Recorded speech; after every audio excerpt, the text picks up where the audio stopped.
नमस्कार मित्रांनो, आज आपण इडली, डोसा, उत्तपम, वडा यांसोबत खाणारा साऊथचा सांबार करणार आहोत. तर व्हिडिओत दाखवल्या प्रकारे सांबार कराल तर नक्की साऊथमधली टेस्ट घरीच येईल.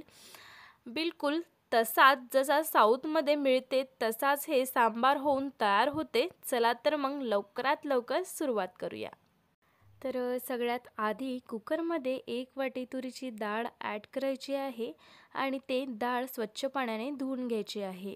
तर त्यामध्ये 2 ग्लास पाणी ॲड करून कुकरचं झाकण लावून घ्यायचं आहे. कुकर गॅसवरती ठेवायचा आहे आणि कुकरच्या 3 शिट्या करून घ्यायच्या आहे.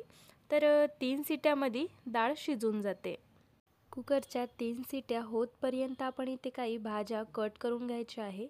तर इथे मी कोथिंबीर घेतलेली आहे, मुंगणीच्या शेंगा, कढीपत्ता, एक कांदा कट करून घेतलेला आहे, सोबतच टमॅटोसुद्धा कट करून घेतलेला आहे आणि हे कोवळं आहे, कोवळंसुद्धा आपल्याला कट करून घ्यायचं आहे. सोबतच गाजरसुद्धा कट करून घ्यायचं आहे. हे सारखेच आपल्याला कट करायचं आहे.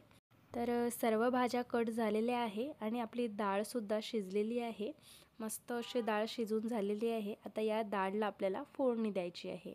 तर कढईमध्ये 3 चम्मच तेल ॲड करायचं आहे. त्यामध्ये अर्धा चम्मच मोहरी ॲड करायची आहे. सोबतच अर्धा चम्मच जिरं, कढीपत्ता, लाल मिरची हे सर्व ॲड करायचं आहे. तर हे काश्मीरी लाल मिरची आहे, हे 2 ॲड करायचे आहे आणि आपण कट केलेला कांदासुद्धा यामध्ये ॲड करायचा आहे. कांदा हवा तर तुम्ही उभा पण कट करून घेऊ शकता. नंतर अर्धा चम्मच हिंग, अर्धा चम्मच मेथीदाणा, याने टेस्ट छान येते. हे सर्व ॲड करून मिनिटभरांसाठी परतून घ्यायचं आहे. नंतर टमॅटोसुद्धा यामध्ये ॲड करायचा आहे. टमॅटो थोडे जास्तच ॲड करायचे आहे. सांबारला टेस्ट मस्त येते. मिनिटभर परतून घेतल्यानंतर यामध्ये कट केलेल्या भाज्यासुद्धा ॲड करायच्या आहे. कोवळं, गाजर, मुंगणीच्या शेंगा हे सर्व ॲड करून परतून घ्यायचं आहे. नंतर यामध्ये 1 ग्लास पाणी टाकून भाज्या शिजेपर्यंत शिजवून घ्यायचं आहे. तर इथे भाज्या बघून घेऊया झाल्या की नाही.